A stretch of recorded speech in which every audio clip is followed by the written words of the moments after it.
This is Destroy Race, Destroy Society by one of my favorite authors, Flowerbomb, another diary of mayhem and race nihilism.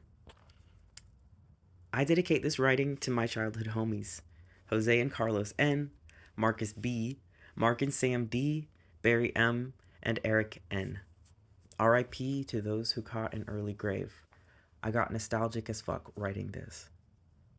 In 2017, I wrote a text called Really Though, Not All Black People Give a Fuck About White Dreads. It was the first text that I wrote under the name Flowerbomb, a moniker for an animal of both gentle love and armed fury. I had written that text with no purpose other than to vent and lash out at identity politicians and their internet lynch mob allies. So I have decided to write an extended version of that text to include my personal history and experiences which led to my critique of race. Everyone has a story, a unique, personal history that shapes their individuality. Some stories are glorified by society, and some are buried beneath an anvil of disapproval and censorship. This is my story, however unpopular of a perspective it may be. Word on the street was that the city put a call out to residents to come help push a large casino boat into the river. Even though it was only about 2 blocks from the street I lived on, I wasn't interested because I already had resentful feelings towards this project. Long before the casino was built, there was low-income housing along the river. Eventually, these old buildings went to shit, became abandoned, and were demolished. All those open lots in the immediate area became available for street vendors and summer pop-up carnivals. As kids, we would spend all day at the carnival, trying to steal shit from vendors who tried to overcharge for petty trinkets. Sometimes, we all just sat on the edge of the river eating flamin' hot Cheetos. We didn't have much, and neither did the area, but we made the best of it. After a few years, the city started upcharging vendors to use the lots. And a little later after that, even the pop-up carnivals stopped coming. That's about the time we saw the construction trucks start moving in. After a mass of residents helped push the boat into the water, the casino opened its doors October 6, 1994. This casino was attached to a pavilion that included an all-you-can-eat buffet and a movie theater.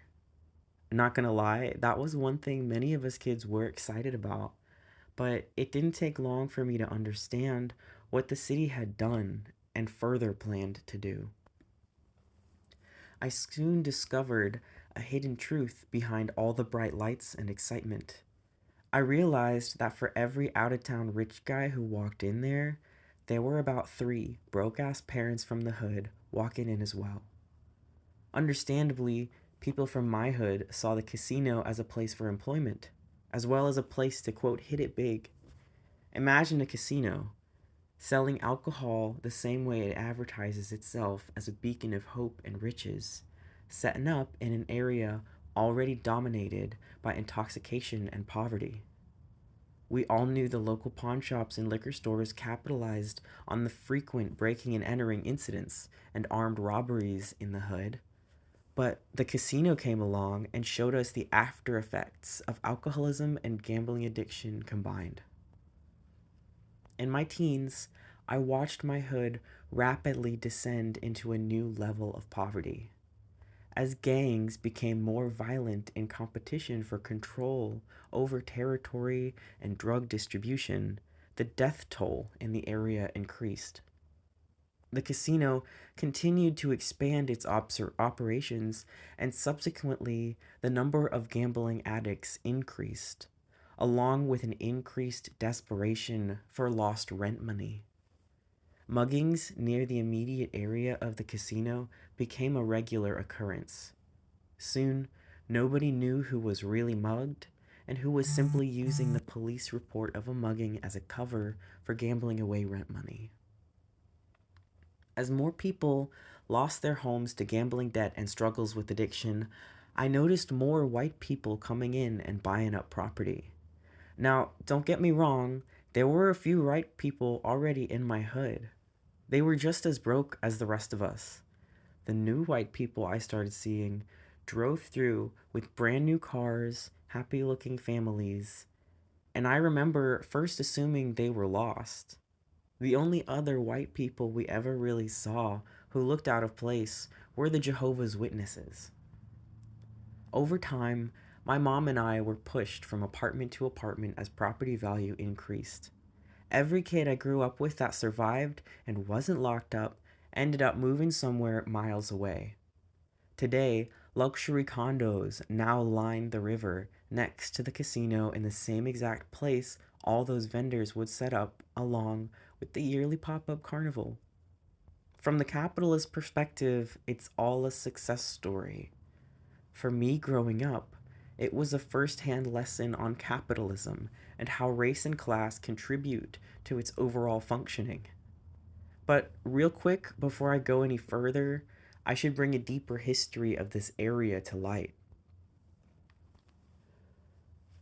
The passing of the Indian Removal Act in 1830 served as a declaration of eternal war on all indigenous people.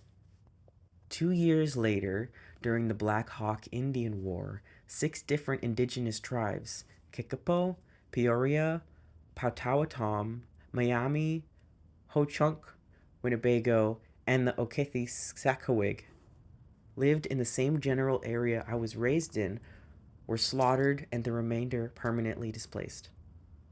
The same river we sat on at the edge of as kids was used by militiamen to carry out this genocidal attack. In 1835, 2 brothers from New York established a city directly over burial mounds and whatever was left of the indigenous people's homes. In 1862, the first black people, known as contrabands, arrived in this new city by train in 2 boxcars.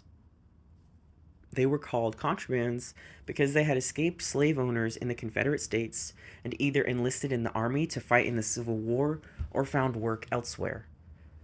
A large number of these individuals had been slaves on the Newsom, Oates, and Pride plantations located near Cherokee, Franklin County, Alabama. Due to unexpected hostility from the majority of the local residents, including self-proclaimed slavery abolitionists, these newly freed black folks were forced to live in a 3-block area which was known as the settlement. This specific location was a couple blocks from the street I grew up on. The housing consisted of rugged shacks next to a small swamp that was used by the rest of the city as a dump. Over the years, police frequently brutalized people in this area, in addition to all the shit done by the newly established KKK, who were tarred and feathering people there as well. Black people were forced to remain confined within the miserable conditions of the settlement for over 80 years. Wherever there was an attempt to move from this place, the KKK would make their presence known by protesting the sale of any homes to black people. Over time, the rumored connection between the local police and the KKK became public when Klan members attended an officer's funeral. Fast forward to the year 1967. Even though there was slight improvement in housing, the conditions were still cramped and substandard. 2 uprisings took place during that summer within the settlement. The cover picture on this zine is of the intersection where this all began. Tension between police and the people living there had been building for years. The first uprising occurred on the night of July 29th, when black youth began throwing rocks at a police car. At the same time, gasoline was poured on the street and ignited. Soon, a crowd of more than 100 black youth gathered and threw bricks and other objects at additional police cars that arrived on the scene. When the street was eventually cleared, and after physical confrontation with police, many of the rebels broke up into smaller groups and headed downtown towards the city hall, armed with Molotov cocktails. The black youth took the streets again on the night of August 4th, throwing firebombs and causing about $150,000 in damage. Police from nearby cities had to be called in for backup. Those who were arrested were said to have been beaten bloody in holding cells and squad cars by the police. In response to this, those who were still in the streets fought with police viciously into the early morning of August 5th. The rebellion was eventually repressed and brought under police control. The local NAACP denounced the uprisings as a means of achieving social change, but also refuted charges of police brutality in the arrest and booking of the rebels.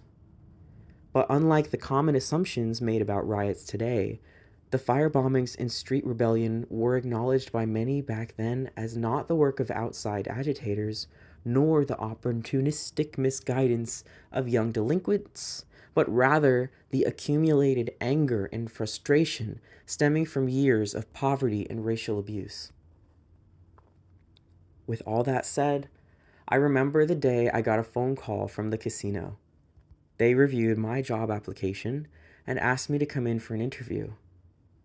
A couple weeks later, I was making the most money I had ever made. My job title was porter, which basically meant cleaning toilets, bathrooms, cleaning ashtrays, and other maintenance-related shit. But the longer I worked there, the more I felt overwhelmed by internal conflict. I was making bank, but I was working for a place that economically devastated the area I lived in. I once went to go get supplies from the storage room, which oddly enough was located at the center of the parking garage. While walking past a few cars, I noticed one with what looked like almost 3 inches of dust on it.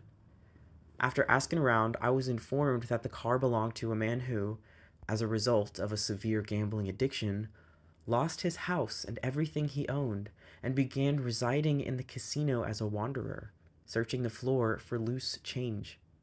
When the casino closed for 2 hours so his porter could vacuum the floor, this guy just moved over to the pavilion until it opened back up.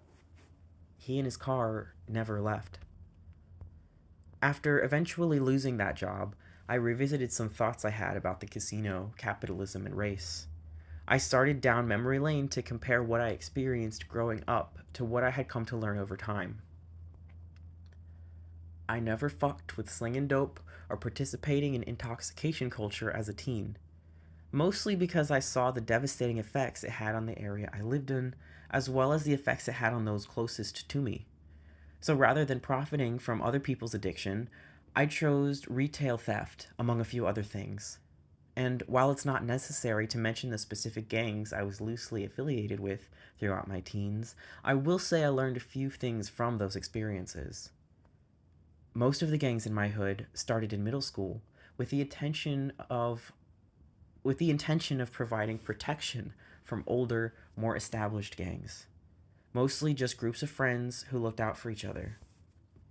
But as the number of members grew, and so did the realization that numbers meant power. And with that power came the ability to make money through extortion, robberies, or selling dope. But since most people in the hood had very little to steal from in the first place, more people stuck with profiting from addiction. And so some of my friends were dealers and a few others developed addictions. Some people stayed solo and became stick-up kids, but as more gangs developed and competed for territory, more people carried guns. So sticking up drug dealers became harder than just forming a gang and getting in on the competition. The conditions for this type of environment aren't essential to having a casino right next door. Any impoverished area where people are desperate to survive will have these conditions. And this is a type of desperation that comes from years of internalized powerlessness as a direct result of racism, sexism, and poverty. My neighborhood had these elements long before the casino, but I could see how the casino contributed to an escalation of these elements. As people lost their money to gambling, in addition to the gentrification already in effect in the area, people simply became more desperate and backed into a corner. Understandably, this kind of poverty-based desperation opens the door to more violent, opportunistic ways of making money. Around 1997, landlords began selling their apartment buildings to outside investors faster than tenants could find new homes. The desperation to afford rising rent continued to fuel gang wars and social tension. After a few years of this, people from my childhood started disappearing from my life, either lost to gang related deaths, locked up doing time, or having moved away. Because people were displaced so quickly, there was little to no time to exchange numbers. Staying in touch became more difficult as everyone was forced to move further and further away from the gentrified areas. As I was reflecting on all this, I paused for a moment, realizing how nostalgic I had become. There was an interesting This was interesting to me because I didn't know one could have nostalgia for such miserable conditions. I started hearing the music that was popular at that time. I have encountered people who seem to have difficulty understanding the fact that, while much of the music we listened to was not politically correct and considered repulsive by social justice standards, it was a validating reflection of the environment we lived in. Even today, as I write out this text, I recognize that just the familiarity alone is enough to draw me into music from my past.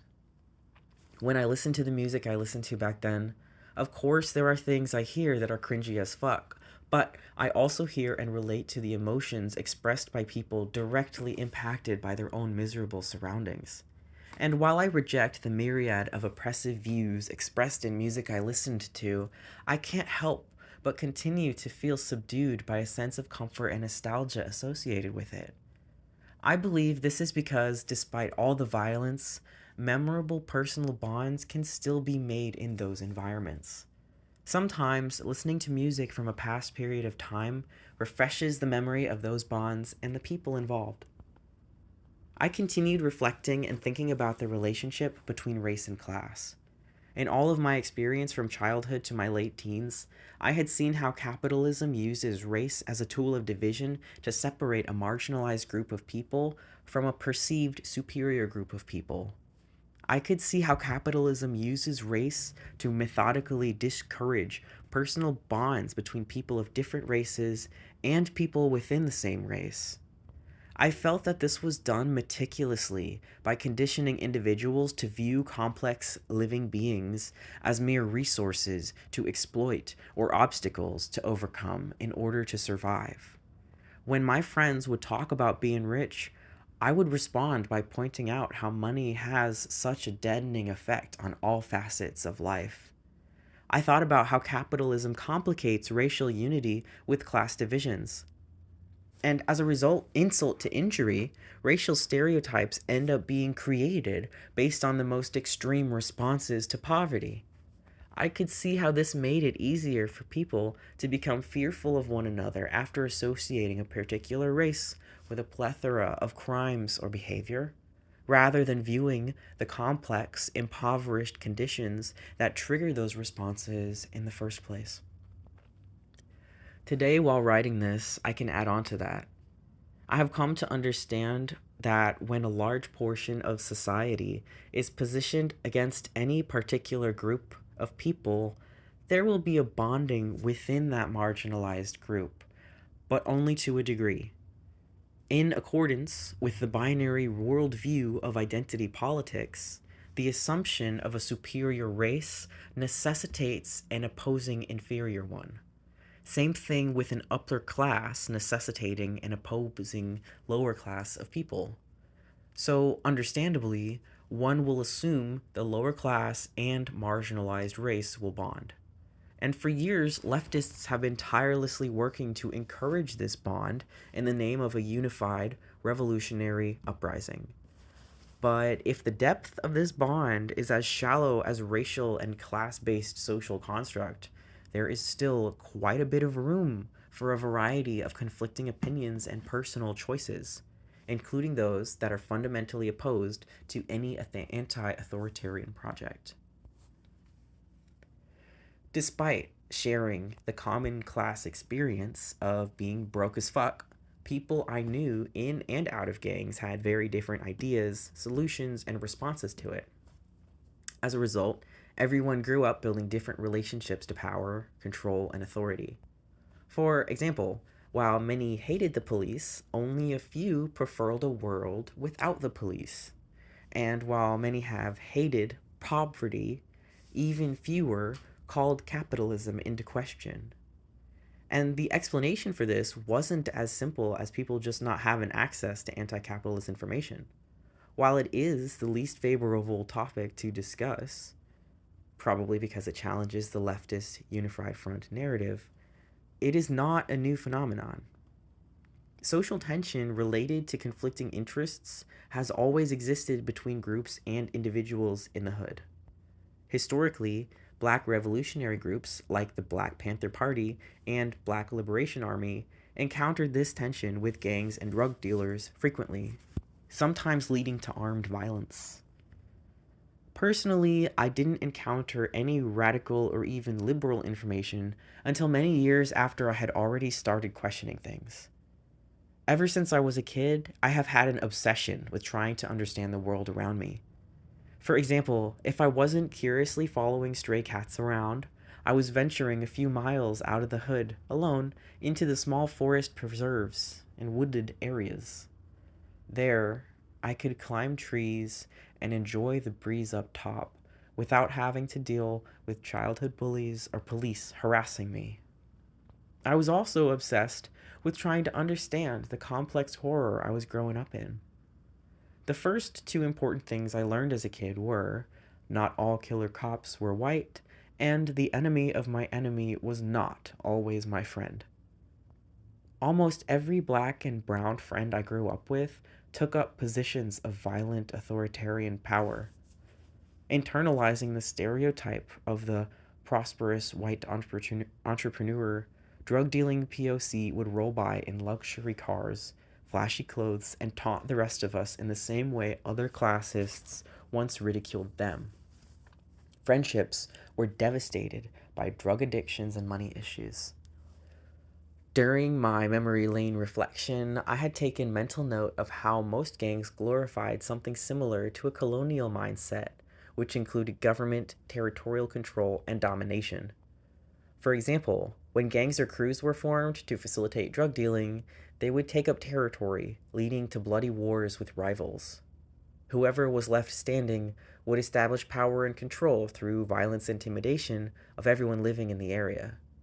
Anyone who threatened the manufacturing and distribution of drugs in that area was subject to vicious consequences. It seems to me that capitalism doesn't see race only when it comes to its reproduction. When I say reproduction, I mean, for example, the proliferating the idea that money is more valuable than life, and that life without money is no life at all. By this logic, people of any assigned race will use any means necessary to compete with one another for capital in the name of survival.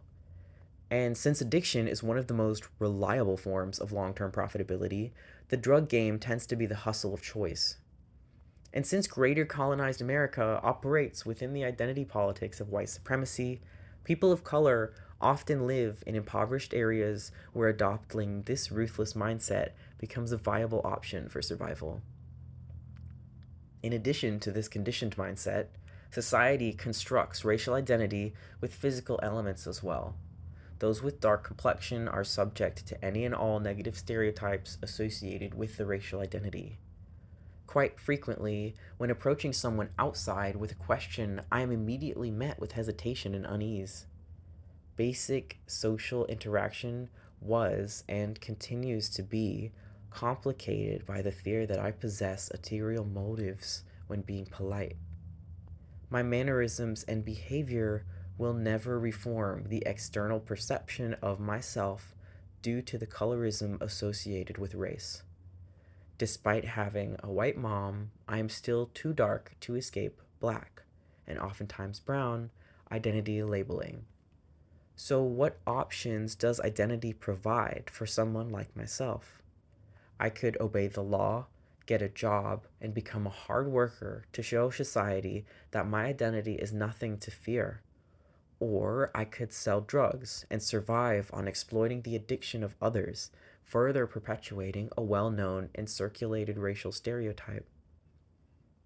Capitalism has carved out a place in society for both the drug dealer and the law-abiding wage slave. Both options involve assimilating into the mental worship of capital.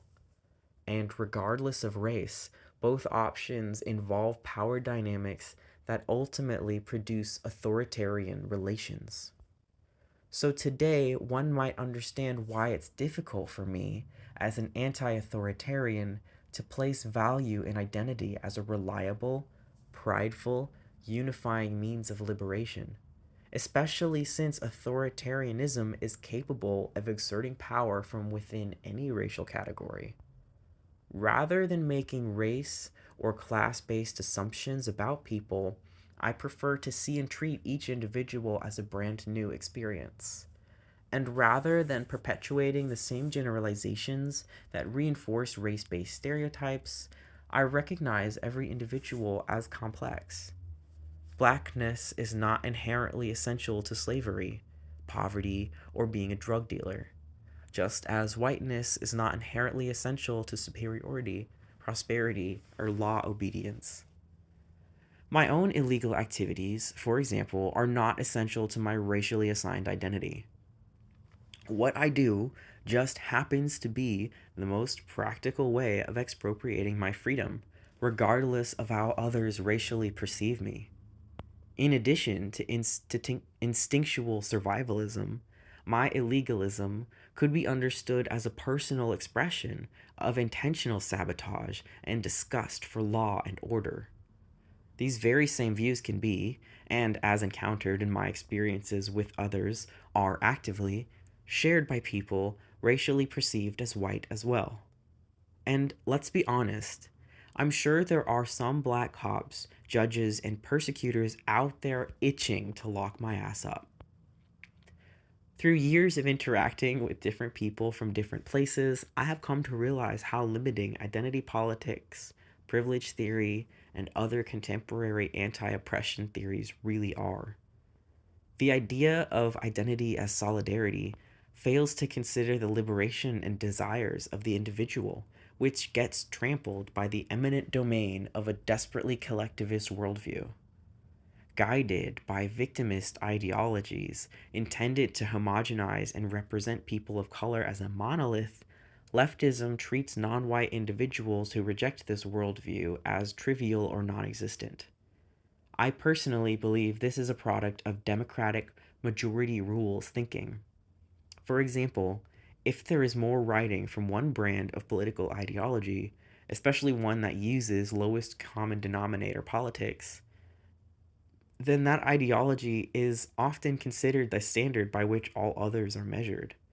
It seems to me that the leftist objective is to popularize and celebrate marginalized racial identities from a collectivist ideological perspective, the zombified remains of Marxism, creating a dominant narrative that ultimately suppresses the perspective of any anti left anarchist of color. By having more writing from this perspective, the collectivist ideology maintains the persuasive illusion of an irreproachable position of superiority. This dominant narrative is ultimately reformist, reinforcing racial identity through assimilation, rather than abolishing identity along with the society that upholds its intended purpose. Similar to this is the prideful celebration of wage slavery, exclaimed by workers who declare unity with others around the world. This same collectivist perspective convinces an individual that through unity, wage slavery can somehow be more liberated and perhaps revolutionary when unified to overthrow the bosses. In both instances, an identity, originally constructed for control and domination, is uplifted and embraced as if to somehow liberate people en masse from the misery that accompanies it. But as demonstrated by capitalism's ever expanding continuation, working class pride and black empowerment do little to liberate anyone. Since neither category represents people who all want the same thing, internal differences are forever destined to complicate any potential for consistent unity. Ultimately, movements or organizations that originate as genuine threats to the establishment become watered down and manageable by the state. Frustrated with this compromise, the most radical elements of the movement or organization break off and form smaller groups that become specialized by militancy, carrying out clandestine attacks until they dissipate within the current of history. The limitations of every identity-based movement or organization becomes apparent when, at the core of its analysis, the individual is absolved of their personal responsibility in contributing to the collective reinforcement of such ideological power, institutions, governments, industrial society. In order for identity to be functional, an individual not only must accept assigned identity, but become the identity by socially performing the corresponding roles attached to it. Industrial civilization masters the art of engineering warfare in a controlled manner. Race and all other socially constructed identities are arranged in a hierarchy to encourage mental and physical civil warfare. The problem of identity is further complicated by the fact that identity assignments and their respected roles of an individual are institutionally backed as well. I can yell, "Fuck racial identity," all day and night, but that won't alter the wall of power represented by the material manifestations of white supremacist ideology. Society is a social and institutional arrangement that upholds white supremacist order. So, as long as individuals categorized as white surrender to the delusion of racial superiority, and individuals identified by society as non-white continue to embrace an identity which, by colonial design, is the embodiment of inferiority, subservience, and defeat, society will continue to reproduce itself and expand through social and institutional power. In my opinion, and to be blunt, the delusion of racial superiority stems from the same delusion that invented the concept of race in the first place. It's almost as if someone who originally had nothing to fear created something to fear, and then created an ideology, white supremacy, in response to that fear. And as a result, separatism is carried out as a logical response to an imaginary difference. In capitalist society, the subjugation of one group of people is used to effectively subjugate another. The poverty of a racially oppressed group is used to motivate the wage slavery of those considered racially superior. Individuals assigned with white identity are subjected to stressful social and institutional pressures, high expectations, and racial conformity. A white individual is expected to continue the values and traditions of workerist pride, success, and prosperity in order to secure a white future. This is why the inevitable overlap of different races living in poverty poses a threat to the establishment. Any instances where class fails to uphold racial divisions opens up the possibility of individuals transcending the fear of one another, interacting as unique individuals rather than mere subjects of polarized, assigned identities. At the end of the day, both groups of people, despite class or racial differences, are enslaved by identity and by capitalism. Beyond just the objective of white supremacy, this is the project of control and domination over a population of subjugated individuals. Ironically, most physical manifestations of society, cities, highways, and so on, are owned by wealthy white people, but built and maintained largely by people racially assigned inferior value. This irony is similar to my ass having been a wage slave at a casino that guaranteed the demise of my own neighborhood. Also, I had the money to pay bills and eat. But that's precisely the operation of society, isn't it? A large population of subordinate individuals reproducing the imprisoning effect of their identity by building and maintaining the physical framework that ultimately enslaves them. Society is identity politics materialized, and capitalism is death by design. However, society is only fully functional as long as individuals continue to collectively build and maintain it. Society, the collectivized power that ultimately dominates each individual born into it, is nevertheless a collection of individual participants. Racialized constructs that govern the existing reality are only empowered by those who personally embrace the powerlessness of assimilation. I might just be one person in an ocean of many others, but nevertheless, I remain hopelessly defiant. Because if our lives are merely just manufactured identities, quote, porters for industrial society, I would much rather have fun sabotaging this ship than spend my life polishing the brass. Quote, Feral mind, army of one, I am my own infantry. One hand full of mischief, the other black powder poetry. Cities cut the sky like razor blade confetti. Globalized capital, eco-catastrophe. Prison pushers trying to subdue my sobriety. Race trying to imprison me with another identity. An animal against the civility of herd mentality. Witness as my rage takes aim at society. Unquote. Capitalism and white supremacy are both violent by design, due to the fact that they both accelerate the social engineering of hierarchy between people, ultimately impacting personal survival. The mere existence of anyone not fitting the criteria of white is considered a threat to the white supremacist establishment, and therefore treated like an eternal enemy. Born into this existential war zone, an individual is bombarded with assigned identities and raised with the expectation to fulfill the role of becoming a lifelong wage slave of society. And as history showcases capitalist violence and horrifying racist brutality, which continues today without a pause, an individual is confronted by the decision to either assimilate or fight back. When I say anarchy beyond race, I am referring to a transformational mindset driven by a desire to reclaim life and create experience ungoverned by time and history. For example, a lifestyle of becoming spontaneous and fluid with one's own desires and impulses through abandoning loyalty to social constructs and their web of expectations. To destroy race and society is to self-immolate and storm through years of social conditioning toward an emancipatory nothingness. From this perspective, individualized attack is carried out against the racialized law and order that subjugates the mind. I don't just encourage the pursuit of life beyond racial limitations, but live by it, interacting with the social realm as an infinite variety of possibilities and personalities.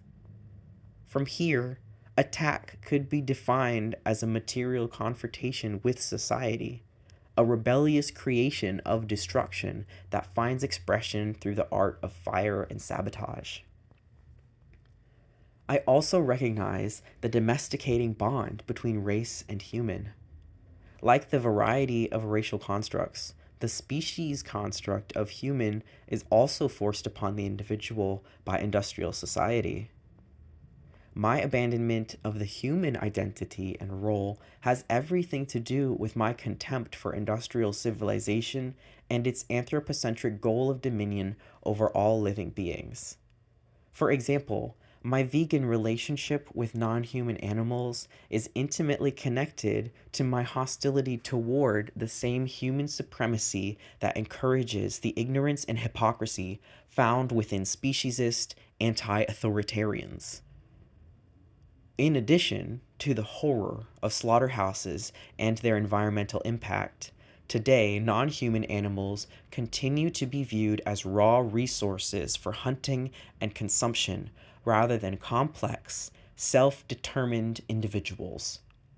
So the same way that I reject the racist expectation of POC being subordinate to this white supremacist order, I reject the speciesist expectation of non-human animal subordination to human supremacy.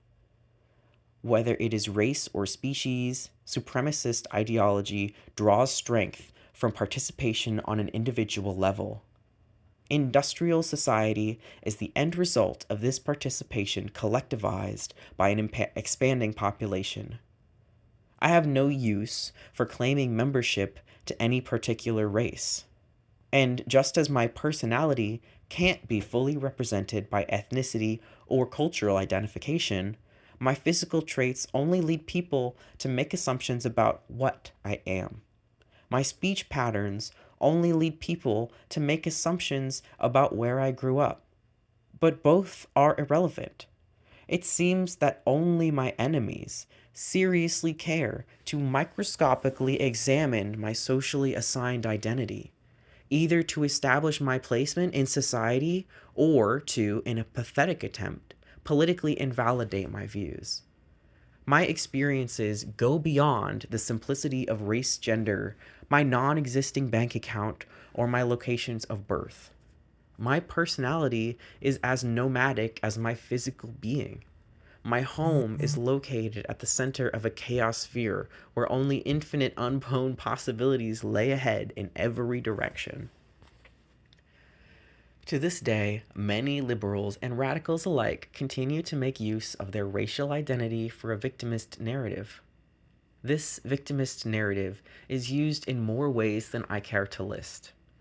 More commonly, I have seen it used to exploit white guilt, influence mainstream politics, and shut down critical dialogue. But in terms of destroying society, race-based internalized victimhood is as useless as vote begging for freedom. My assigned identity as POC or black or mulatto or white only has influences on those who place value in a social and institutional manifestation of race. So the same way that government can never give me freedom, the governance of racial constructs will never set me free. My personality escapes the fixed imprisonment of racial and ethnic categorization as I continue to live, experience, and grow. One will probably ask, what becomes of an individual beyond a racialized construction? Is it an anti-capital life of exploration, travel, and adventuring? Bathing in the timelessness of days without work and nights without a curfew? Is it the conspiring and subsequent attack against the plantation known as industrial society? The possibilities are endless, to each their own. With a society full of career identity politicians who refuse to see life beyond social constructs, individuals will continue to be pressured into categories and their uniqueness exchanged for uniform membership. But despite this, there are rebels who remain undeterred, enemies of society who refuse to surrender to the assimilating virtue of racial identity. Some speak with writing. Others prefer to speak only through daily crime against society, and some enjoy both. I am sure there will be some who finds this text redundant.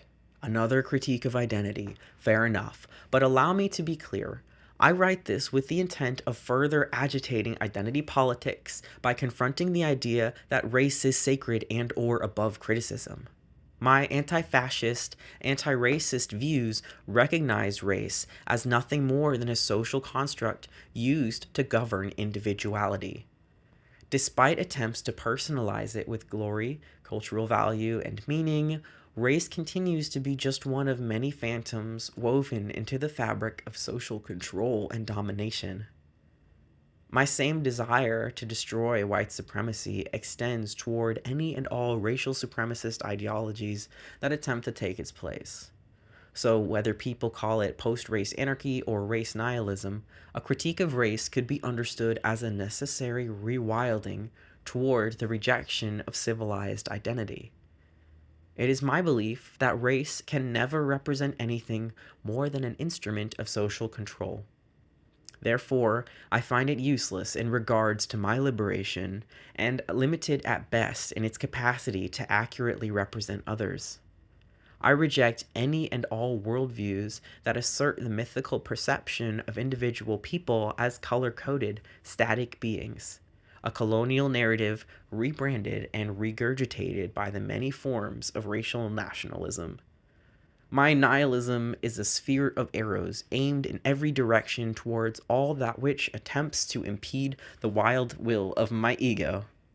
I will advocate nothing less than total mayhem within the castle of white supremacist America. This text, written in the winter of 2022, is dedicated to those who, rather than rewrite the lines of race and identity, set fire to the map. Quote, racial preservation depends upon the development of a conservationist ethic for race or human nature. It requires an ethic, a morality of racial affirmation and conservation to replace the current ethic of racial denial and destruction. A morality with a positive view of race as a good to be appreciated, cherished, valued, loved, and preserved, rather than the current negative view of race as an evil to be discarded, rejected, and destroyed. Such an ethic or morality is essential for the foundation of racial compact. Richard McCullough, a white separatist author of several white nationalist books advocating for the maintenance of racial purity. And that's the full text. I just a note before I end the recording is that these words were definitely written by Flowerbomb, and I'm honored to speak them and to be able to share them in an audio format. I hope you enjoyed, and I hope that you read more of Flowerbomb's works. I might record some more, but yeah, stay safe out there.